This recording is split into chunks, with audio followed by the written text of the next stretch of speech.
నా నియోజకవర్గం మున్గోడు నియోజకవర్గంలో మాత్రం నేను మాత్రం ఎట్టి పరిస్థితుల్లో నేను నడవలేను. నాకు ఈ పదవి ఉన్నా లేకున్నా పదవి ముఖ్యం కాదు. నాకు ప్రజల ఆరోగ్యం ముఖ్యం, ప్రజల ప్రాణాలు ముఖ్యం.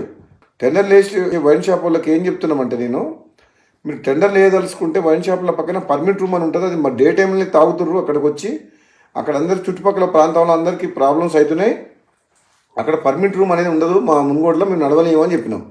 అలౌ చేయను. నేను ఎమ్మెల్యేగా ఉన్నంత వరకు ప్రజల ప్రాణాలు, ప్రజల ఆరోగ్యమే నాకు ఇంపడి తప్పితే ప్రజల జీవితాలతో ఆడుకునే ఎవరు ఏ పని చేసినా ఎట్టి పరిస్థితుల్లో ఒప్పుకునే ప్రసక్తే లేదు. ఊరు బయట ఉండాల్సిన వైన్ షాపు ఊరు సెంటర్లో ఉంటుంది. బెల్ షాప్లోకి అమ్మొద్దంటే మళ్ళీ దొంగసాటుగా బెల్ షాప్లో అమ్ముతుండ్రు. అది అమ్మొద్దని చెప్తున్నా. ప్లస్ మళ్ళీ వీళ్ళందరూ వైన్ షాపులు అందరూ కలిసి సిండికేట్ అవుతుండ్రు. సిండికేట్ అవ్వడం వల్ల ఏమవుతుంది, రేటు పెంచి అమ్ముతుండ్రు, డూప్లికేట్ అమ్ముతుండ్రు. వేరే మండలాలు, వేరే నియోజకవర్గాలు, వేరే జిల్లా వాళ్ళు ఇక్కడ పార్టిసిపేట్ చేయొద్దు. వైన్ షాప్ లొకేషన్స్ కూడా తప్పున్నాయి.